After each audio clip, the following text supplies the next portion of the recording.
بسم اللہ الرحمن الرحیم۔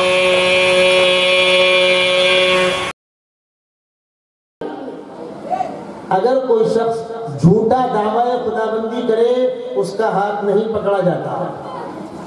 اگر کوئی شخص جھوٹا دعویٰ خداوندی کرے پروردگار اس کو مہلت دیتے، جا ٹہل گو، شام کو سوئے گا جی، کھانا نہیں کھائے گا، سنداس نہیں جائے گا، بیمار نہیں پڑے گا۔ ارے جو سوئے وہ خدا، جس کو بھوک لگے وہ خدا، جس کو پیشاب پکھانے لگے وہ خدا۔ کوئی بھی کہے گا پاگل۔ لیکن جھوٹا مدعی نبوت، چونکہ نبی انسان ہوتے ہیں، اب جھوٹا مدعی نبوت اگر اس کو مہلت دی گئی تو انسان فتنے کا شکار ہو جائیں گے۔ جن لوگوں نے دعویٰ نبوت جھوٹا کیا ان کی پوری زندگی اٹھا کر آپ دیکھ لیجئے، قدم قدم پر رسوا ہوئے۔ مرزا غلام احمد قادیانی نے بھی جھوٹا دعویٰ نبوت کیا انگریز کے کہنے پر۔ یہ فتنہ انگریز کا پیدا کیا ہوا تھا، اور اس وقت جو شکیل ابن حنیف کے فتنے نے سر اٹھایا ہے اس نئی حکومت کے آنے کے بعد، یاد رکھیے گا بیج موجود تھا، جو پیڑ پودے دکھنے لگے، اندر پوری ڈانیاں ملتی ہیں۔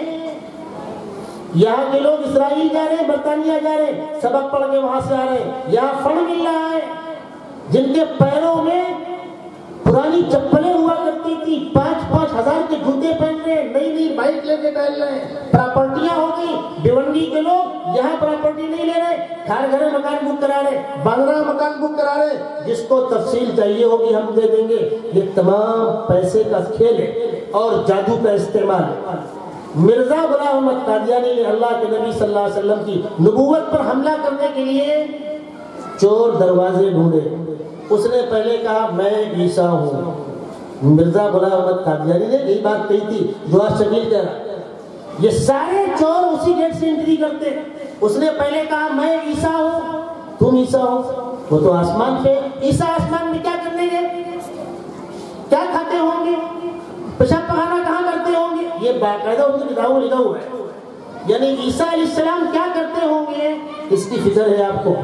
میں نے اس کا جواب دیا تھا حیدرآباد کے اندر، مثال سمجھیے، میں نے حیدرآباد کے لوگوں سے کہا اگر تمہارے یہاں کے سی ایم کو میں مار ڈالوں تو میں سی ایم بن جاؤں گا۔ ارے مہاراشٹر کے سی ایم کو فڈنویس کو میں بولوں مر گیا تو میں بن جاؤں گا۔ ارے مردود عیسیٰ علیہ السلام زندہ ہو کہ مردہ ہو، تیری اوقات، تو عیسیٰ بن جائے گا۔ امام مہدی مدینہ منورہ کے اندر پیدا ہوں گے تو اس کے پیٹ درد ہو رہا ہے مردود کے شکیل بن حنیف کے، وہ وہاں کیوں پیدا ہوں گے، اس سے مراد یوں نہیں یوں ہے، یوں نہیں یوں ہے۔ کسی بحث میں پڑھنے کی کوئی ضرورت نہیں ہے، اس سے اس کی اوقات پوچھو، تمہاری اوقات، تمہارا 7/12، تمہارا بچپن، تمہاری جوانی۔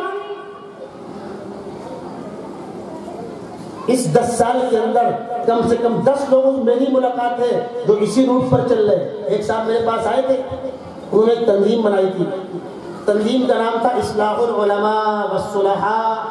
میں سراج العلوم باہر بیٹھا ہوا تھا پلاٹ پر، آ کے بیٹھ گئے میرے پاس۔ میں دلی گیا حضرت جی سے میں نے سوالات کیے، جواب دے نہیں پائے۔ میں دیوبند گیا تو جواب دے نہیں پایا۔ میں سہارنپور گیا، شیخ یوں لاجواب ہو گئے۔ میں سنتا رہا۔ میں نے اس سے بہت پیار سے پوچھا آپ کہاں کے رہنے والے ہیں؟ بھائی اس علاقے لوگ معاف کرنا بھیا، اتفاق ایسا ہے کون کہاں کا ہے، شکیل ندی بہار کا ہے، دربھنگا کا، وہ تو کہیں پیدا ہوگا اس کا کیا۔ وہ کہنے لگا میں بہار کا رہنے والا ہوں۔ اچھا آپ دلی میں کہاں پہ رہتے ہیں؟ دلی فلاں محلے میں رہتا ہوں۔ آپ کا آفس؟ اپنا کارڈ دیا۔ یعنی میں ان کا معتقد بن کے ان سے سوالات کر رہا ہوں۔ میں نے ساری باتیں پوچھ لی۔ میں نے پوچھا 10 سال پہلے تمہارے گھر میں 2 وقت کی روٹی نہیں ہوتی تھی، یہ راتوں رات 2 کروڑ کی بلڈنگ کہاں سے آ گئی؟ مردود، اگر تو باقی طاقت و وجن نہیں ہے تو تیرے پاس دلی میں اوکلا میں یہ 2 کروڑ کی بلڈنگ کہاں سے آئی؟ جواب دے اس کا۔ چپ۔ میں نے کہا فوراً نکل جاؤ میرے سامنے سے ورنہ چپل سے ماروں گا۔ تمہاری یہ اوقات، تم حضرت جی کو برا کہہ رہے ہو، تم شیخ یونس کو برا کہہ رہے ہو۔ روٹ وہی تھا۔ کچھ دنوں پہلے اور بمبئی کے اندر ایک عورت تھی مزنہ نامی، ام انس، اسی روٹ پر وہ چل رہی تھی۔ وہ تو علماء نے اس کا راستہ روکا۔ یہ سارے افراد تیار کیے جا رہے ہیں، اور یاد رکھیے گا ڈائریکٹ ان کا خود کچھ نہیں ہوتا، ان کے پاس ان کے ایجنٹ آتے ہیں۔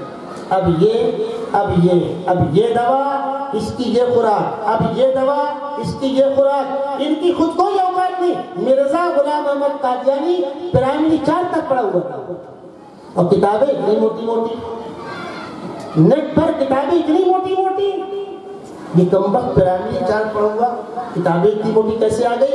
اصل کارنامہ تھا حکیم نور الدین کا۔ جس طریقے سے مزنہ نامی عورت کے پیچھے ایک ڈاکٹر مندر ہوا کرتا تھا، جب بمبئی کے علماء حرکت میں آئے وہ غائب ہو گئے۔ شکیل کی کوئی اوقات نہیں ہے، میں اس اسٹیج سے بھی کہہ رہا ہوں، اور ضرورت پڑے گی تو اورنگ آباد آ کر کہوں گا، مردود نکل باہر، مجھ سے بات کر۔ امام مہدی دجالی فوج سے جہاد کریں گے تو جہاد کر رہا ہے۔ امام مہدی بیعت سے انکار کریں گے، امت مجبور کرے گی، تو پمفلٹ بانٹ رہا ہے، تیرے لوگ گھوم گھوم کر بیعت لے رہے ہیں۔ امام مہدی مدینہ منورہ کے اندر پیدا ہوں گے، تو مردود دربھنگہ میں پیدا ہوا، وہ سادات خاندان سے ہوں گے، تیری یہ اوقات۔ اس شخص کے بارے میں اختصار سے عرض کر دوں، بچپن اس کا انتہائی آوارگی میں گزرا، روزگار کا مارا ہوا تھا، دلی آیا، دلی شہر میں رہتا تھا، وہاں جماعت میں لگا، اور آہستہ آہستہ آہستہ آہستہ اپنا ایک حلقہ بنایا، پھر وہاں پر پرزے کھولنا شروع کیے، تو لوگوں نے مارا۔ جب اس کو مار رہے تھے تو جماعت کے ساتھی کہنے لگے ہمارا ساتھی ہے، لوگوں نے بتلایا کہ نہیں، یہ باطل کا اعلی کار ہے۔ اس کو مارا اور مار کے اس سے لکھوا کے لیا، دلی چھوڑ دے گا، ہاں جا کر پلیٹ فارم میں اس کو جوڑ کر آئے، ایک آدھ اسٹاف کیا، پھر لوٹ کر کسی اور محلے میں آباد ہو گیا، پھر مارا گیا، دلیا آ گیا، وہاں سے بھگایا گیا، اورنگ آباد آیا۔ اب اس کو باطل نے بڑی رقم دے کر اورنگ آباد کے قریب ایک بڑا خطہ زمین کا لے کر کے پوری آبادی اسی انداز کے لوگوں کی بسا دیتی ہے۔ یہ کرتا کیا ہے؟ اس کے چیلے گھوم گھوم کر لوگوں کو ہموار کرتے ہیں۔ باتیں کیا کرتے ہیں؟ قرب قیامت کا دور ہے، مسلمانوں کی بدحالی دیکھی نہیں جاتی ہے، ہر طرف کانٹے مارے جا رہے ہیں۔ جب آپ یہ بات کریں گے تو کون انکار کرے گا؟ حکومت بہت نالائق ہے، مدرسوں کو حیران کر رہی ہے، جماعت کے کام کو حیران کر رہی ہے، جلسے نہیں کرنے دے رہے ہیں، جو نہیں ہو رہا ہے وہ نہیں ہو رہا ہے، داعش ایسی اور فلاں ایسا اور فلاں ایسا، امریکہ کی ایسی کی تیسی اور جاپان میں فلانے کی چالو ہے۔ آدمی سنے گا، پھر آہستہ آہستہ وہ قرب قیامت کی جو روایتیں ہیں نا، وہ بہت کلیئر تھوڑی ہوتی ہے، اس میں اس سے مراد یہ ہے، اس سے مراد یہ ہے، اس سے مراد یہ ہے، دجال سے مراد سیٹلائٹ ہے۔ دجال کی پہچانی پہ کافر لکھا ہوگا تو امریکہ اور فرانس ان دونوں کو ملا تو کافر بن جاتا ہے، اچھی بات ہے۔ اس کے گدھے سے مراد وہ پلین ہے، چارٹر پلین، تو میں نے ایک سے پوچھا تھا، چلو بھائی پلین ہے، تم لوگ کہتے ہو وہی صحیح، دجال گدھے کتنے ہوں گے؟ ایک ہی ہوگا نا بھائی، تو وہ چارٹر پلین ایک ہی ہے، دنیا میں وہ پلین ایک ہی ہے۔ اچھا دجال جب ظاہر ہوگا تو آتنک پھیلا رہا ہوگا، امام مہدی اس سے جہاد کریں گے، تم لوگوں نے جہاد کہاں کیا بھائی؟ وہ تمہارا سرغنہ چٹا کہیں نکلا باہر؟ علمی دلائل سے بحث کرنے کی کوئی ضرورت نہیں، اور جو آدمی اس قسم کا آپ کے محلے میں، آپ کی مسجد میں، آپ کے علاقے میں باتیں کرے، اس کو پکڑ کے امام صاحب کے پاس لائیے، علماء کے پاس لائیے، وہ کبھی بھی علماء کے پاس آنے کو تیار نہیں ہے۔ میں کئی سالوں سے اپنے بیانات میں کہہ رہا ہوں، جس کی طبیعت چاہے مفتی فیاض صاحب سے آ کے مل لے، مجھ سے مل لے، مفتی خالد صاحب سے مل لے، مولانا مجاہد صاحب سے مل لے، لیکن ہم میں سے کسی کے پاس آج تک کوئی نہیں آتا۔ رات میں گھوم گھوم کم وقت تبلیغ کرتے ہیں۔ ابھی کچھ دنوں پہلے اللہ والی مسجد سامنے بیٹھ کے میٹنگ کر رہے تھے، ہماری انجمن کے بچے گئے، ان کو گھیرا، ان کو دعوت دی بات کرنے کی، ہاں کل آتے ہیں، آج تک ان کا کل ہی ہو رہا ہے۔ آپ مسئلہ سن لیجیے، جو شخص سیدنا محمد صلی اللہ علیہ وسلم کے خاتم النبیین ہونے کا انکار کرے وہ کافر ہے۔ جو شخص امام مہدی کے علاوہ کسی اور کو مہدی مانے، شکیل جیسوں کو، وہ بھی کافر، جو اس کو مانے وہ بھی کافر۔ اور جو نوجوان اس گندگی کے اندر ملوث ہیں، ان کو اپنی مسجد میں ہرگز مت آنے دیجیے، یہ مسلمان نہیں ہے، فتنہ بن کے آ رہے ہیں۔ ان کا مقصد ہے اس بہانے گھسنے اور بیٹھنے کا موقع ملے گا۔ ہم نے اپنے علاقے کی تمام مسجدوں کے اندر بین کر دیا، خبردار ہٹ جاؤ یہاں سے، تمہارا اسلام سے کوئی تعلق نہیں، یا تو توبہ کرو، کلمہ پڑھو، اس ایکٹیویٹیز کو بند کرو، ورنہ تمہارا ہمارا کوئی رشتہ نہیں ہے۔ وہ مرزا غلام احمد قادیانی کے ماننے والے ہو یا شکیل بن حنیف کے ماننے والے ہو، دونوں یکساں اسلام سے خارج۔